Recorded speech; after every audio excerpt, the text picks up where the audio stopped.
Entonces, en la clase de hoy vamos a continuar con esta idea de lo que era la recta y los planos.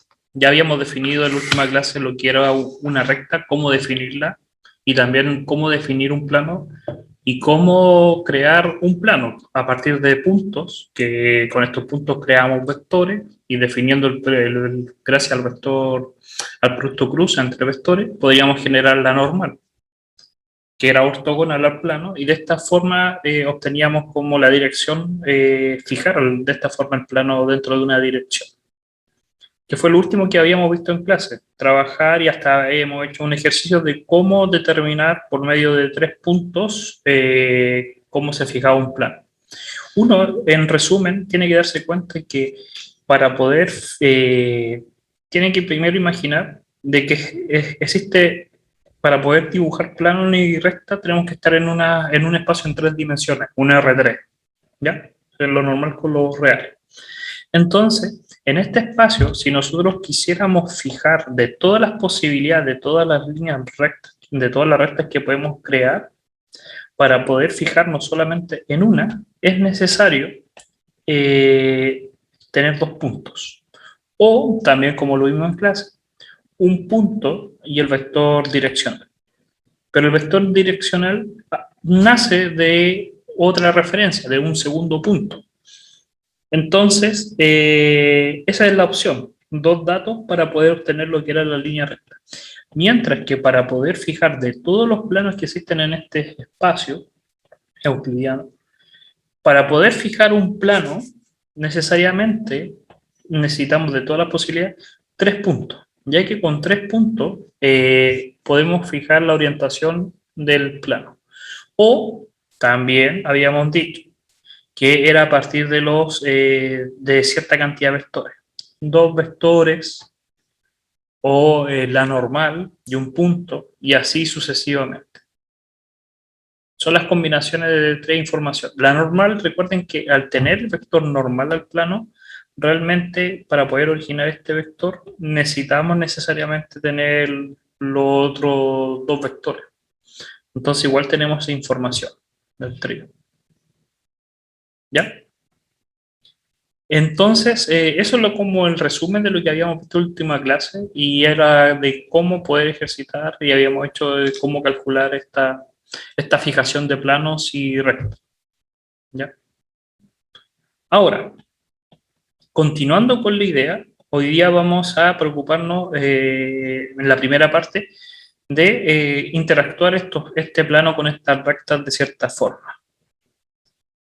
A lo que me refiero es definir, esto ya lo habíamos visto, la perpendicularidad, las distancias, que era lo último que nos faltaba por lo menos para terminar esta parte de plano y recta. Si yo quisiera calcular la distancia desde un punto o una recta, tengo que imaginarme que tengo la recta y tengo un punto, y yo quiero calcular la distancia. Primero hay que entender que la distancia es siempre perpendicular. Esa distancia que yo quiero calcular es perpendicular a la recta. ¿Y por qué? Porque es de todas las distancias posibles que puede haber desde el punto de la recta, es la más corta. Por lo tanto, es la que tiene que tener la referencia y coincide geométricamente con que sea perpendicular. Por lo tanto, al tener esa propiedad de perpendicularidad, tengo que fijarme en lo siguiente. Primero vamos a definir un punto que pasa por la recta, que ya vamos a llamar P0, ¿ya? Entonces podríamos decir que hay un punto acá, P0, que tiene un vector direccional, que ya hemos hablado de ese vector direccional en la parte de la recta, un vector D, que lo orienta en sentido de la recta, en qué sentido va, y un punto P, que está fuera de la recta, porque esa es la idea, que ese punto no pertenezca a la recta, a la recta, para que podamos calcular esa distancia entre el punto y la recta, esta distancia que está acá. Ahora, para poder calcular esa distancia, la vamos a definir como D, y esa distancia necesita 2 componentes, el punto que está fuera de la recta y la recta L. Y para poder calcular eso, nos podemos dar cuenta que primero podríamos calcular en cierta medida el producto cruz entre el direccional D y ese punto, y ese vector que se forma entre el punto original que está dentro de la recta y el punto que está fuera de la recta. ¿Por qué? Porque pensándolo bien, de todas las rectas posibles, por lo menos todos los productos cruz, van a salir fuera, aquí como que no se visualiza el 3D, pero van a estar perpendicular tanto a D como a este vector. Independientemente de si el punto P está en otro punto, todos los vectores en el producto cruz, que son, no podemos decir que son normales a una recta, pero sí van a estar fuera de ese plano imaginario. Por lo tanto, ese producto cruz guarda cierta información de lo que hay acá abajo y va a estar también perpendicular. Y ya habíamos hablado en la clase anterior que guardaba en cierta medida lo que era el rombo.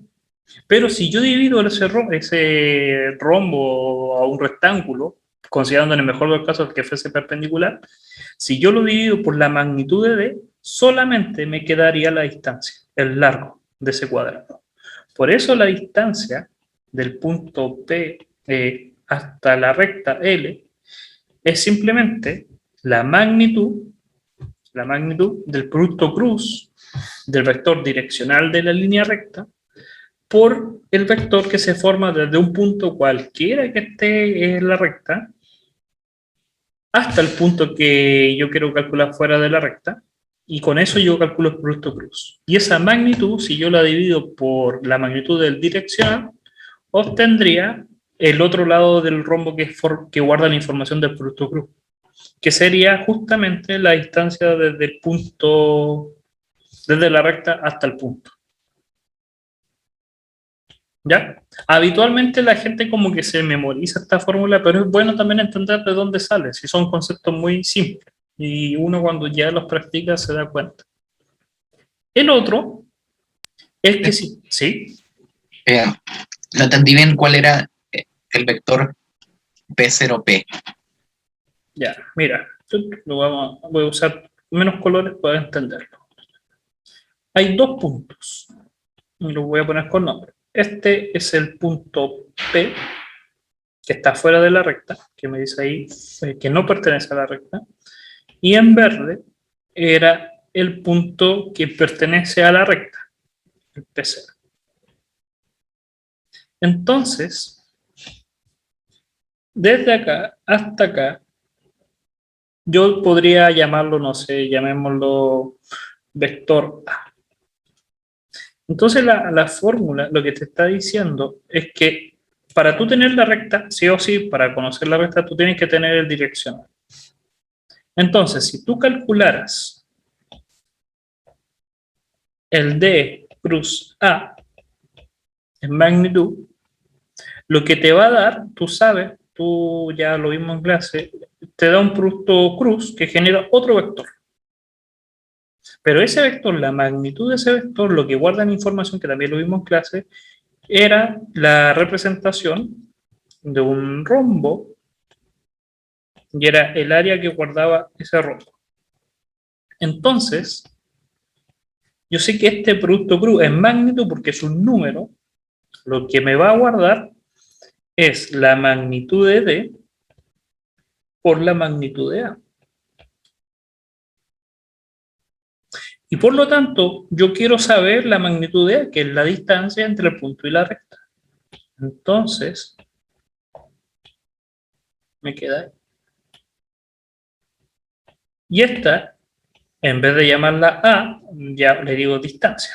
La distancia desde el punto a la recta. Y esa es la fórmula. Esa es la fórmula que está acá. Entonces tu duda era, ¿qué era esto? Eso es simplemente es el vector que está desde el punto dentro de la recta afuera de la recta. ¿Se entendió?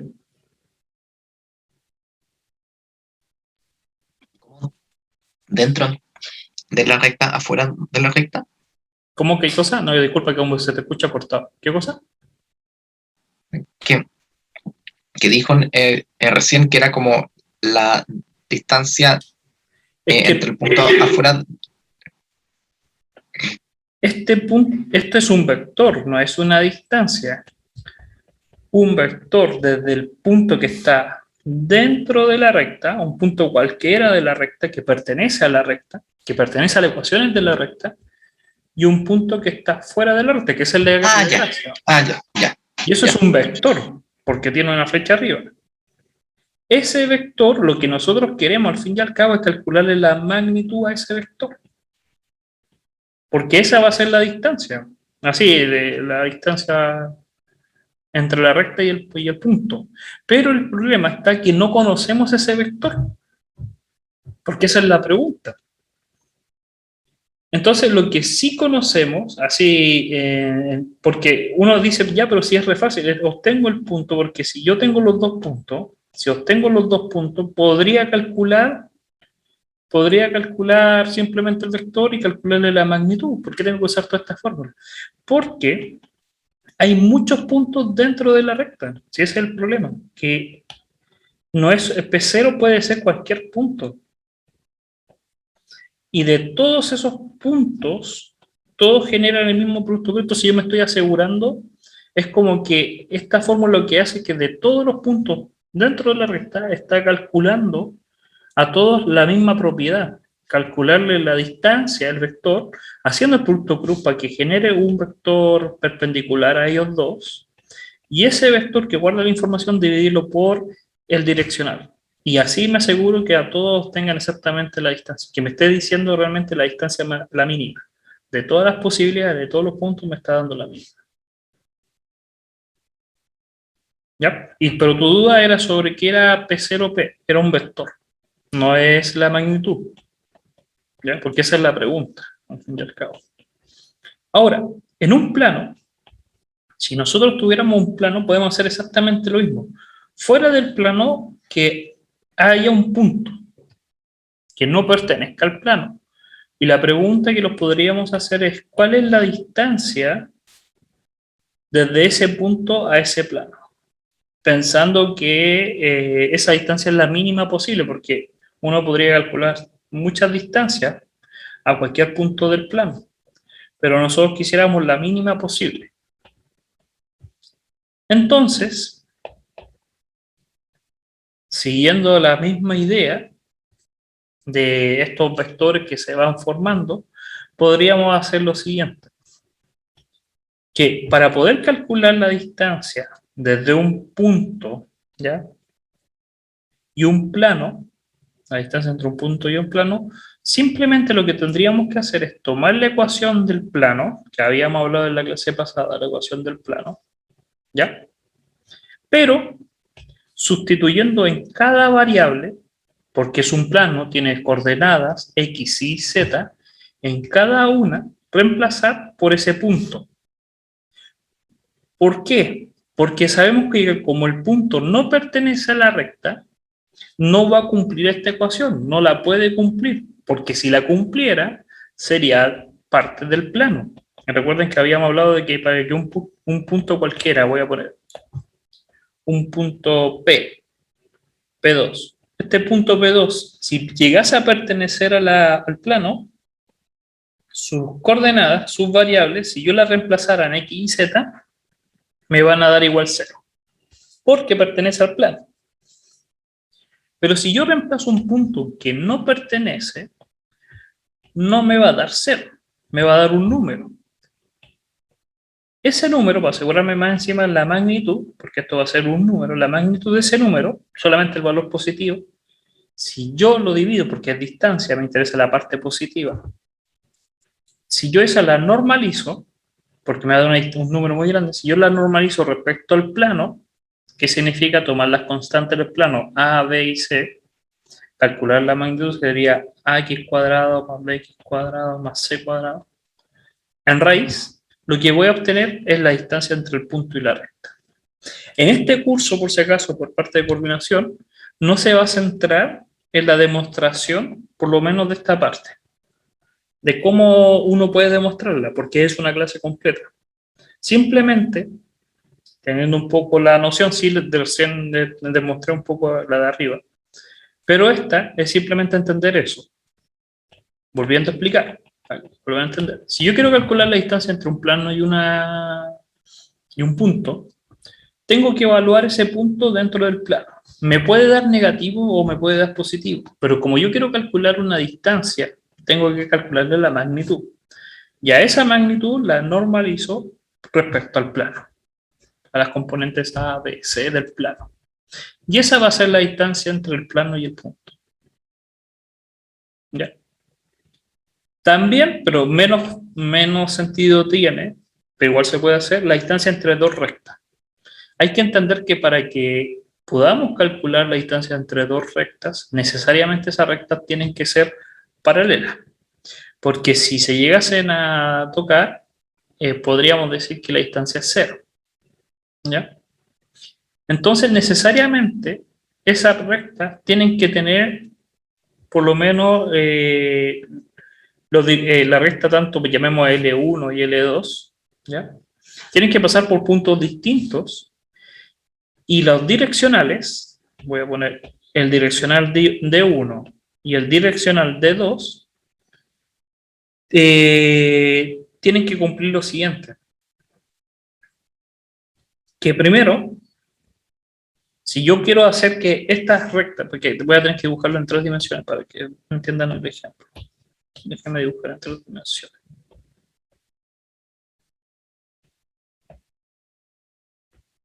Voy a dibujar primero L1. L1 está en el plano XY, con Z0. ¿Ya? Entonces, XY 0. Está en esa dirección. Y podría decir que el X vale tanto y el Y tanto. Y voy a imaginar que hay otra L, en el caso más especial, donde el X vale 0. ¿Ya? Entonces está en el plano XZ, en el IZ, disculpa. Este es X, este es Y y este es Z. Es como que la recta está, una la rayé en el piso y una la rayé en la pared de una casa. Una está en un plano y otra está en otro plano. Pero no se tocan. ¿Ya? Entonces uno pensaría, ya, ¿se van a intersectar? No necesariamente, aunque las direccionales no sean paralelas, porque uno pensaría que tienen que ser paralelas, no necesariamente, porque en 3 dimensiones está la posibilidad de que los direccionales sean distintos y aún así no se crucen. Pero siempre va a haber una distancia mínima entre las dos, desde aquí hasta acá. Sí o sí va a haber una distancia mínima. Para poder calcular esa distancia, lo primero que tendríamos que calcular es el producto cruz de los direccionales. Lo voy a poner en verde. Imaginemos que tengo este direccional de 2 y este direccional de 1. ¿Ya? ¿Por qué? Porque el producto cruz de esos dos direccionales, por lo menos, va a estar relacionado con la distancia D. Acuérdense que el producto cruz es un vector. Pero, aún así, tengo que calcular ahora el producto punto, que es un número, que es una constante, no es un vector, entre dos puntos cualquiera que pertenezcan a la recta, ¿ya? Ese va a ser un vector, pero normalizado, proyectado, recuerden que el producto punto es una proyección, proyectado en la dirección de n. Entonces yo puedo tomar cualquier punto, de las dos rectas. Si yo tomo dos puntos que el P1 pertenezca a la recta y el P2 pertenezca a la recta, si yo calculo un vector cualquiera, que esté rojo, aunque esté muy lejos, muy cercano, me da igual. Si yo calculo la proyección, porque respecto al n, acuérdense que la proyección dijimos que era la sombra, sí o sí la sombra va a estar en esa dirección. Y ese valor, que es una distancia, tiene que ser positiva, por eso en valor absoluto, si yo la normalizo, me va a dar el valor de la distancia. Este valor, por si acaso, es la normalización, se ocupa mucho para tener una referencia. Inconscientemente nosotros usamos habitualmente porque usamos escala universal, gracias a la física, normalizar todo se mide en metros, pero si llegara algo con otra escala, se tiene que hacer la regla de tres que le conoce, para poder normalizar y hacer entender la relación, como la escala. Véanlo de esta forma. Este valor, ya por lo menos entendemos que esto es la proyección de un vector cualquiera entre dos puntos que pertenecen a rectas distintas y el vector perpendicular a ellos dos, en la dirección que se va a formar, sí o sí. Eso me va a dar un valor, pero ese valor no tiene ningún sentido, no tiene ningún sentido ese valor si yo no pongo una referencia. No tiene ningún sentido que ustedes en matemática hablen de que esto mide 5 si no tienen el hitongo. ¿Respecto a qué? ¿5 qué? 5 unidades de hitongo. Entonces, este valor no tiene sentido si ustedes no lo dividen por el valor unitario. ¿Cuánto mide un vector en esa dirección? El n. ¿Ya? Entonces ahí como que uno le encuentra el sentido a esta fórmula. Y esa es la distancia entre dos rectas L1 y L2. ¿Ya? Y aquí hay un par de ejercicios que ya con lo que estamos conversando lo podrían hacer perfectamente. Ayer por si acaso tuve un inconveniente, por lo tanto después de terminar esta clase ya tengo editada la clase de ayer, la de cálculo, para que ustedes las puedan visualizar. ¿Ya? Era por si acaso, por si me iban a preguntar de la clase de ayer, que estuvo bien buena para los que vinieron. Y estos ejercicios serían por lo menos para esa parte de planos y rectas. Ahora, lo que faltaría conversar es seguir hablando de espacios, pero ahora centrándonos en lo que son los espacios vectoriales, ¿ya? Con vectores. Para eso hay que entender la siguiente idea. Imaginemos que hay un conjunto V, ¿ya? Que no es vacío, es un conjunto que tiene elementos, ¿ya? Y vamos a decir que hay un conjunto R, voy a decir que R es más grande porque es R, pero en vez de R lo vamos a llamar K. ¿Por qué? ¿Por qué K? Porque puede ser tanto R o puede ser los complejos, el conjunto de los reales o el conjunto de los complejos. Como está la duda, le vamos a poner K. Pero habitualmente en el curso vamos a usar por lo menos esta parte, lo que es R, porque no hemos hablado profundamente de números complejos. Sí, en el semestre pasado vieron números complejos, pero entiéndase que a futuro puede ser tanto reales como complejos. ¿Ya? Entonces tenemos este conjunto no vacío, el V, que dentro de ese conjunto hay elementos B1, B2, el B3, el B4, lo que sea, cierta cantidad de elementos no vacíos, y a los elementos de este podemos aplicarle ciertas operaciones. Y entender que este conjunto no se puede salir del marco de los reales y de los complejos. No podemos crear números que no existen en la realidad, ¿ya? Por eso había que definir el K también, que obligadamente V está dentro de este mundo que ya conocemos, que hemos visto anteriormente. Entonces a los elementos los podemos sumar o los podemos multiplicar con un escalar. ¿Qué significa? Que si yo tomo dos elementos, U o V, o V1 y V2, yo los puedo sumar. Y si yo sumo V y V2, el resultado, este resultado que no conozco, V3 podría ser, tiene que seguir perteneciendo a V. Y es lo que habíamos hablado en la clase de espacios euclidianos, pero ahora es espacios vectoriales, ahora estamos con vectores. Que si yo sumo dos vectores, estos vectores no pueden salirse del espacio en el cual estoy diciendo. En palabras muy simples, si estoy sumando vectores reales, no hay forma de que me aparezca un vector complejo.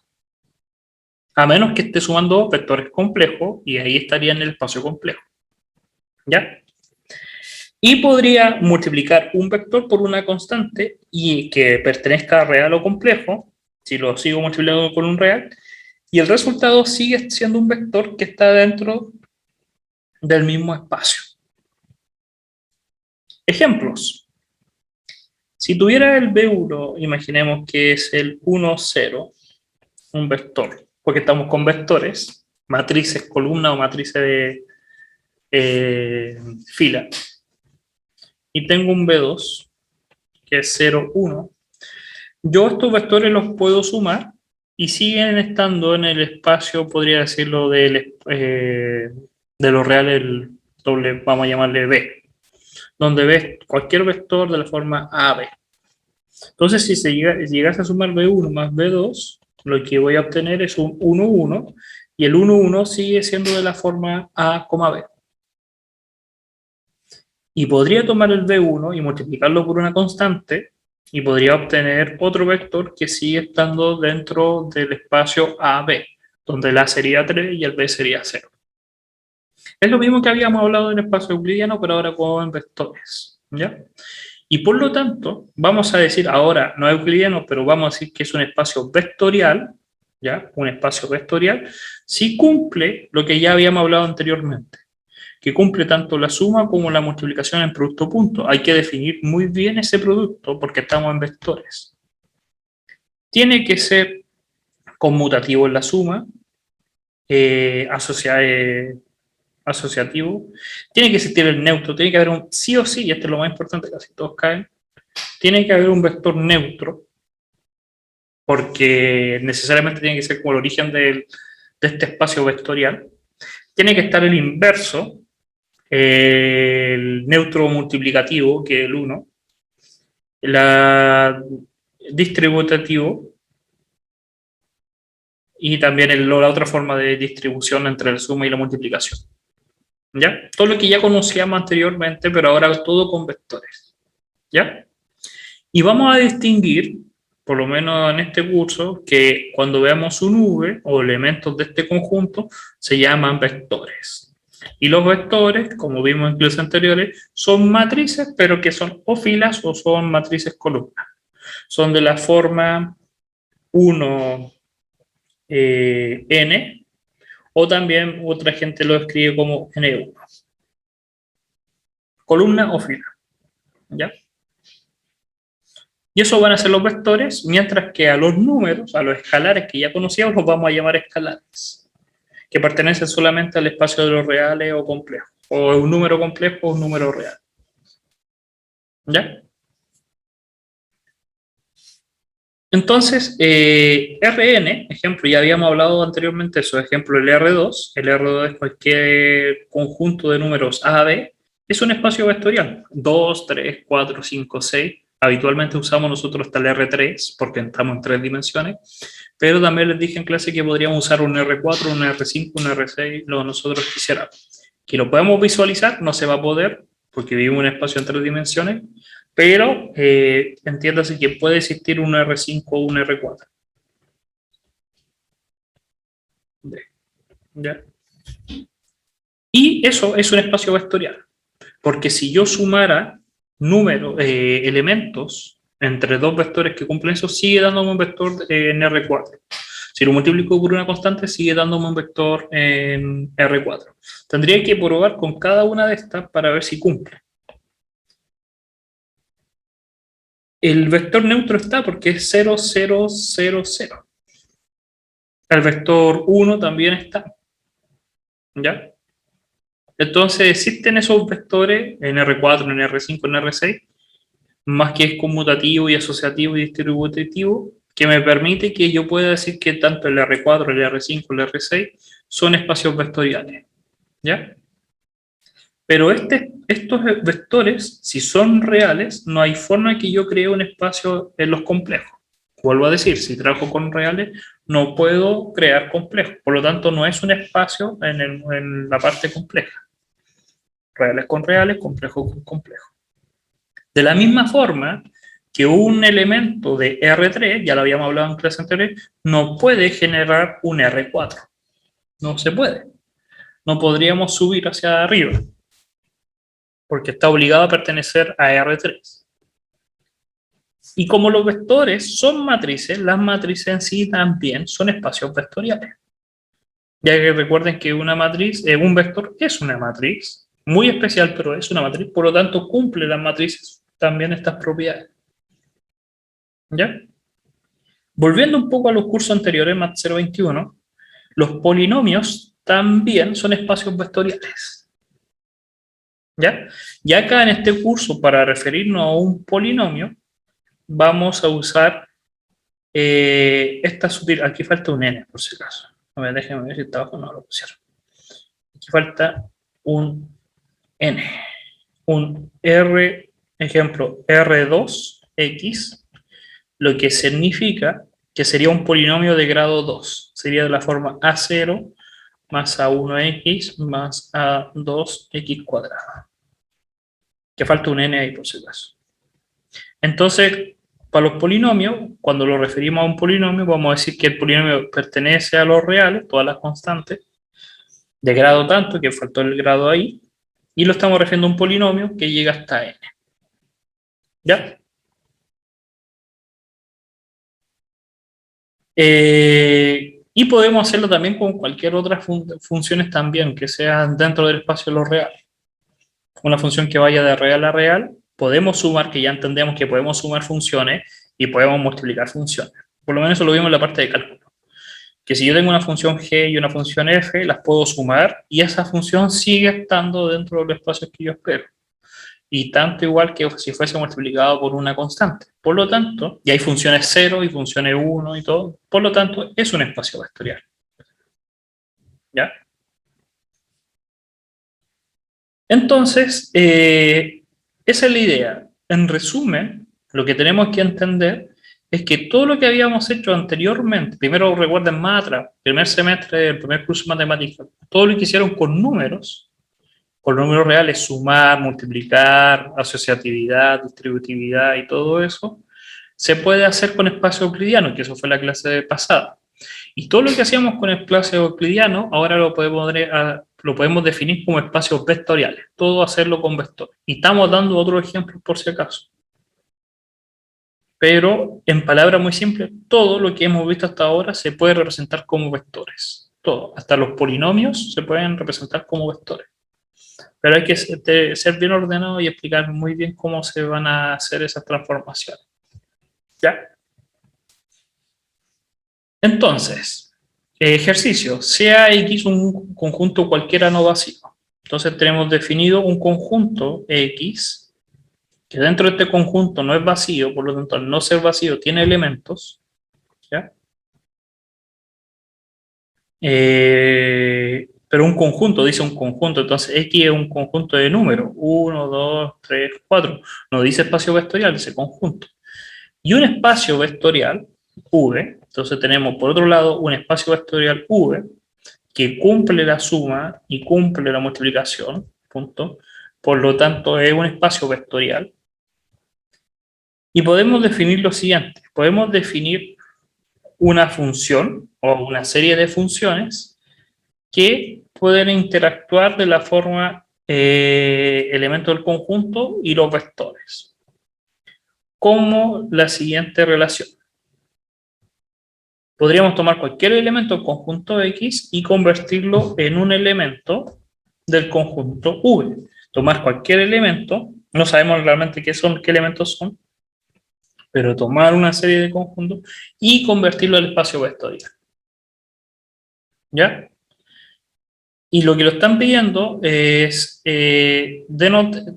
dotemos a f de las operaciones suma y del producto escalar. Sí, recuerden que si tienen que hacer algo no hay ningún problema, hay que entender. Recuerden que las clases son grabadas y ustedes las pueden ver cuando estimen conveniente y cualquier duda que tengan se trata de contestarlo dentro del horario pertinente, ¿ya? No hay ningún problema, nadie se enoja. Entonces, tenemos que entender lo siguiente, que nosotros cuando definamos la suma, la tenemos que denotar con espacio, por lo menos en esta parte del curso, lo vamos a definir como este símbolo, ¿ya? Entendiendo que está interactuando un elemento f y un elemento g y que los vamos a sumar. Y al producto punto lo vamos a definir como un círculo con un punto. También puede ser que aparezca el producto group, pero habitualmente, como estamos en espacios vectoriales, simplemente por lo menos los vamos a centrar en que estén en el mismo plano, en la misma dimensión. Por eso el producto punto es más importante que el producto group. No tiene mucho sentido el producto group. Entonces, dicen que demostremos que este es un espacio vectorial sobre K. En palabras muy simples, es que nosotros tenemos un conjunto de elementos. Estos van a ser elementos. Son funciones. Y esas funciones tienen que cumplir tanto la suma como la multiplicación. Pero para que sea un espacio vectorial, realmente no podemos demostrar con todo el elemento. Tenemos que demostrar ciertas cosas.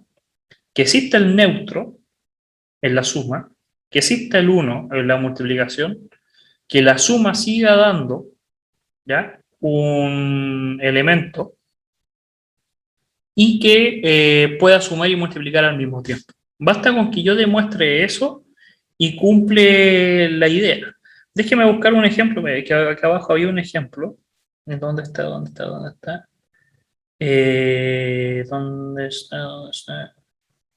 No, voy a inventar yo un ejemplo mejor, para no irme tan abajo. Que sí, para que entiendan esto, porque este es muy abstracto, este ejercicio. Ya, imaginemos que tenemos la siguiente función. Es que puede ser cualquier función. Imaginemos que es un polinomio. Ya. Vamos a decir que esta función es de la forma a0 más a1x más a2x cuadrado. Solamente hasta grado 2.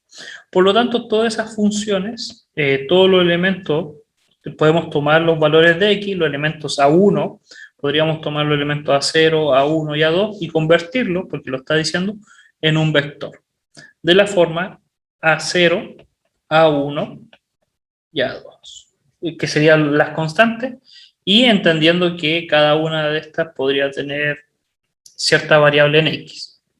Depende de la variable en x, pero puedo hacer el pack de las constantes de cada una de las funciones, entendiendo que podría tener la función x cuadrado. La función x cuadrado pertenece a este conjunto. La función x cuadrado pertenece a este espacio. La x cuadrado más 3 pertenece también, que la 0 vale 3, la 1 vale 0 y la 2 vale 1. El x cubo no pertenece. El x cubo no pertenece a este espacio, porque no hay forma de que yo generar ese elemento. Ahora, como yo tengo, ya por lo menos reconozco el tipo de función, el conjunto, así como la característica de mi conjunto de elementos, yo tendría que demostrar si existe el 0. Y si existe el 0, va a haber una función, que es la función 0, y esa función, si yo la sumo con cualquier, o ejemplo con f1, y f1 de la forma x cuadrado, f0 más f1 me sigue dando f1. Por lo tanto, existe el elemento neutro. Después podría decir que qué pasaría si sumara el f1 con f2. Y es conmutativo, porque la suma no afecta en el orden, en los polinomios. También podría existir multiplicar por una constante. f1 por 3 es lo mismo que cada uno de elementos multiplicado por 3. Y sigue siendo, aunque lleve un 3, sigue perteneciendo dentro del trío, realmente, de elementos que yo estaba diciendo que necesita cumplir para que pertenezca al espacio. Entonces, me estoy dando cuenta que cumple el criterio, que estaba acá arriba, que es conmutativo, que puedo ser asociativo, que existe el neutro, que puedo crear el inverso para que me dé el 0. Si yo tengo el x cuadrado, va a haber un menos x cuadrado, que me va a dar un polinomio 0, si lo sumo. Va a haber el 1. Puedo multiplicar esto por 1 y me sigue dando el mismo. Y puedo seguir haciendo las propiedades. Por lo tanto, este espacio sí es vectorial. En palabras muy simples, para poder demostrar que un conjunto es un espacio vectorial, tienen que, en palabras muy simples, demostrar todos estos axiomas. O, en el caso más sencillo, si no cumple, basta con que uno no lo cumpla y dicen que no es espacio vectorial. Ahora en su cerebro sería muy complicado encontrar un espacio que no sea vectorial, porque su cerebro era como que más fácil decir que todo es vectorial, pero encontrar un conjunto que no cumpla, ya ahí como que se complica un poco la cosa. Porque si pensamos en funciones, los polinomios son espacios vectoriales. Los vectores son espacios vectoriales. Los números son espacios vectoriales. ¿Ya?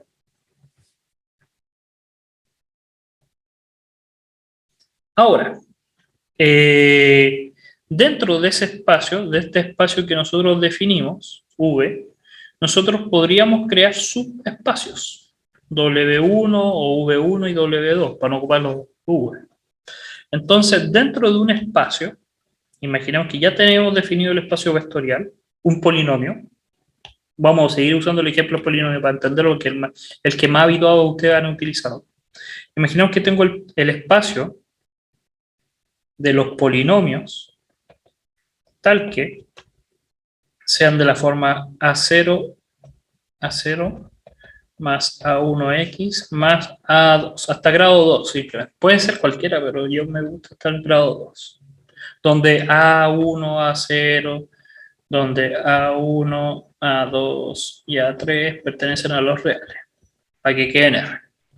Entonces tengo mi espacio vectorial definido, son todos los polinomios que pueda crear de grado 2, incluyendo los que no son de grado 2, hasta los lineales están dentro de ese espacio, porque el A0, el A2 si es 0 sigue siendo, pertenece.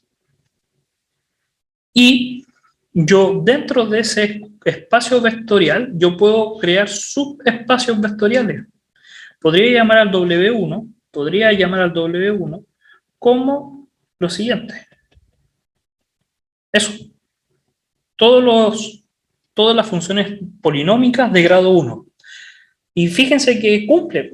Este espacio, esto es un espacio vectorial. Por sí solo es un espacio. Porque si yo sumo polinomios de grado a lo más de grado 1, sigo obteniendo grado 1. Los puedo multiplicar y sigue siendo un polinomio de grado 1. Tengo el 0, tengo el inverso, tengo el 1 para multiplicarlo por el 1. Entonces es un espacio vectorial, pero este espacio vectorial es más pequeño que el de grado 2. Por lo tanto es un subespacio. Por lo tanto, en un espacio vectorial, ¿ya? Podemos decir que hay subespacios. En palabras muy simples, que W es más pequeño que V. Que este W1, en cierta manera, es un subespacio, porque está dentro del espacio V. ¿Ya? Y que el conjunto, entonces, por el álgebra básica, el conjunto W es un subconjunto del conjunto V. ¿Ya? Y que todas las operaciones que hagamos en W son operaciones de V. Si todo lo que yo haga dentro de este subconjunto es válido, V también lo puede hacer, pero con más elementos. Pero las operaciones son las mismas. No puede ser que yo haga una operación acá adentro y que no está permitida afuera. No se puede. Por si acaso son definiciones bien básicas, son de sentido común. ¿Ya? Y aquí viene lo importante. Todo subespacio, ustedes pueden subdividir cualquier espacio para hacer espacios más pequeños, pero sí o sí todos tienen que tener el elemento neutro. No pueden tener un espacio o un subespacio que no tenga el cero. No se puede, porque no podrían tener el inverso. Y ahí viene todo un problema. Tiene que tener la referencia el cero. Por eso el cero es tan importante. Los romanos por eso tenían el problema del cero. También tiene que estar permitida la suma. No puede ser que no esté permitida la suma porque no podría crear otro elemento. Y tiene que estar permitido la multiplicación. Y eso es lo que yo les decía. Para poder demostrar que un conjunto es un espacio vectorial, basta que demuestren que tenga el cero, que la suma está permitida y que la multiplicación está permitida. Ya con eso cumple todo el resto. Asociativo, distributivo, ya hay que cortar más fino, pero basta con esos tres y ya uno podría decir. ¿Ya? Ejemplos.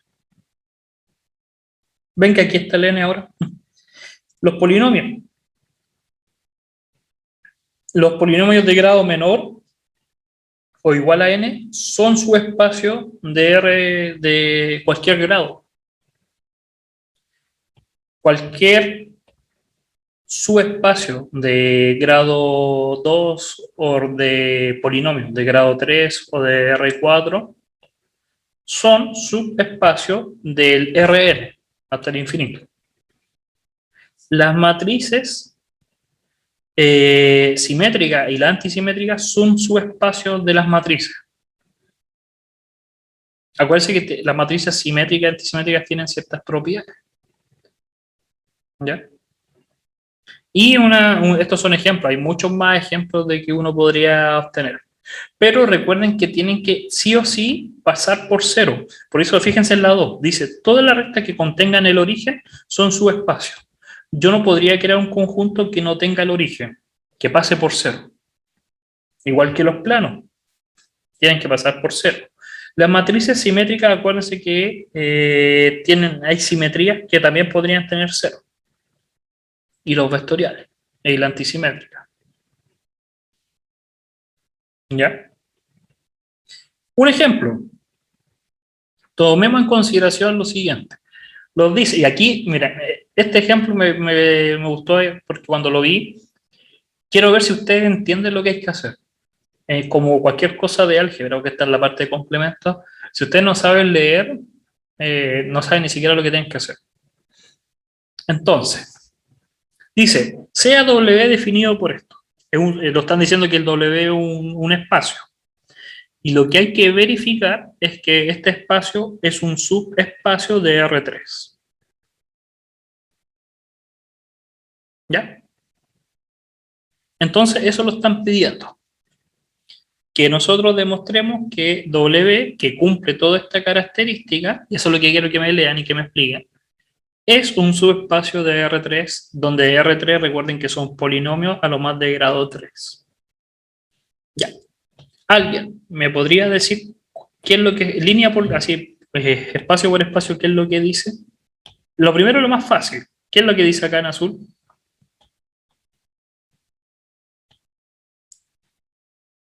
No se preocupen de equivocarse, porque esa es la idea, que prefiero que se equivoquen ahora y no en el certamen.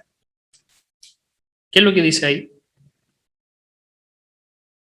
Que P existe en R3, ¿Y qué significa en palabras muy simples? que está contenido en R3. Y sí, pero ¿qué es R3? Ah, es el espacio en el que se está trabajando. Este R3 no es lo mismo que este R3, por si acaso. Ya. Me estaba confundiendo ya. Pensé que era lo mismo. Sí. ¿Qué significa este R sub 3? ¿Alguien? Yo lo dije como 3 veces en la clase. ¿Qué significa R sub 3? El R sub 3, acá está, es un polinomio. Y por eso ocupa la letra P, para que más encima se acuerden que es un polinomio. Ese polinomio, ese P, tiene que por lo menos tener la forma A0 más A1x más A2x cuadrado más A3x cubo. Porque el grado mayor a lo más es de grado 3. N a lo más llega hasta el grado que le pertenece. Y tenemos que entender que tanto el A0, el A1, el A2 y el A3 son números reales. Porque dice R. Si dijera C3 serían complejos, pero es R de reales. Quiere decir que las constantes del polinomio son reales y a lo más son polinomios de grado 3. Eso está diciendo. Entonces tenemos que imaginar cualquier polinomio que cumpla esto. Y ahora lo que tenemos que hacer, ¿qué dice acá? Integrar ese polinomio. Porque ahí dice, integre el polinomio y evalúelo entre 0 y 1. Entonces tomamos el polinomio y lo integramos, lo que haría un A0x más un A1x cuadrado partido en 2, más un A2x cubo partido en 3, más un A3x a la cuarta partido en 4. Que ahí está. y he evaluado entre 1 y 0. El 0 da igual, por si acaso, porque me va a dar 0. Y todo esto me van a dar, todo esto me van a dar 1, 1, 1, 1. Entonces me va a quedar de la forma A0 más A1 medios más A2 tercios más A3 cuartos. Y me dice que esa integral tiene que ser igual, a la derivada del polinomio evaluado en 1. La derivada del polinomio, este se me hace 0, este me queda ahí, me quedaría A1 más 2 veces A2, evaluada en 1, porque acá hay una X, pero evaluada en 1 se va, más 3A3, fíjense, derivo S y derivo S, y evalúo en 1. Y esto tiene que cumplir. Todo polinomio de la forma A0 más A1x más A2x cuadrado más A3x cubo, que cumpla este enunciado, lo tengo que considerar. Entonces, puede ser cualquier valor, podría ser cualquier valor. Tendría que pensar. Si yo digo que la 0 vale 3, tengo que hacer calzar que la 1 y la 2 y la 3 tengan un valor de tal forma que se me cumple la igualdad. ¿Ya? Pero puedo pensar. Y me están preguntando que ahora que ya conozco el polinomio, que tengo la forma general de ese polinomio, sí o sí son un subconjunto, un subespacio del R3. O a lo más 3, porque dice mayor o igual, menor o igual. O es un subespacio o es R3. Entonces primero tengo que definir si esto es un subespacio. Y sí puede ser, porque el A0, si el A0 vale 0, el A1 vale 0, el A2 vale 0 y el A3 0, cumple esta ecuación. Y estoy creando el 0, el neutro. Después podría crear la suma. Ya tengo el 0, ahora tendría que buscar cualquier otro conjunto. Veamos, inventemos, vamos a buscar uno. Imaginemos que el 0, 0, ya, y que hay que cortar como fino. Voy a hacer que este sea 0, que este sea 0, que este sea 0, porque dije que la 1 es 0. Y ahora tendría que pensar en estos dos valores, en el de acá y en el de acá, para que cumpla, para que tanto la derecha como la izquierda sean iguales. Entonces, si el A2 vale 3, y escogí 3 para que me dé un 1, me quedaría un 1 más un A3 cuartos igual a 6 más 3A3. Entonces podría despejar el A3, pero existe. Entonces creo elementos, y si tiene elemento y lo sumo, puedo seguir creyendo elementos. Por lo tanto, también está permitido la suma. Como lo dije recién, tiene que cumplir el 0, que esté la suma, y que esté la multiplicación. Y la multiplicación es más simple. Porque van a tener la misma constante. Si yo digo que el polinomio es 3, a estos les pongo un 3, a todos les pongo un 3, y a todos estos elementos les pongo un 3. Entonces la ecuación se divide por 3 y sigue cumpliendo la ecuación. La constante sale hacia afuera. Por lo tanto, la multiplicación también está permitida, y la suma también está permitida, y el elemento neutro está. Por lo tanto, sí es un subespacio de R3.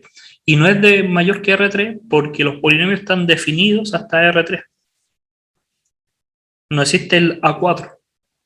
Por lo tanto, sí es un subespacio y puede ser, si sigo cortando un poco más fino, R3. Tarea para la casa, hagan tienen que aprender a leer esto. Acá dice que A es un elemento de un subespacio de matrices de 2 por 2. Entonces tienen que imaginarse todas las matrices de 2 por 2, A, B, C, D. Pero con la característica que los diagonales son iguales, me está diciendo ahí que A es igual a A en la diagonal, y que los laterales son distintos, con signo distinto pero iguales. Entonces, a partir de ese elemento, tendría que demostrar si existe el neutro, y es verdad, existe el neutro, el 0, 0 cumple esa idea, los diagonales son iguales y los otros no diagonales también son con signo cambiado, acuérdense del 0 que tiene ese problema. Puedo sumar, puedo restar y puedo crear. Entonces, sí es un subespacio. ¿Ya? Y esa es la idea de los subespacios que tenemos que definir. ¿Ya?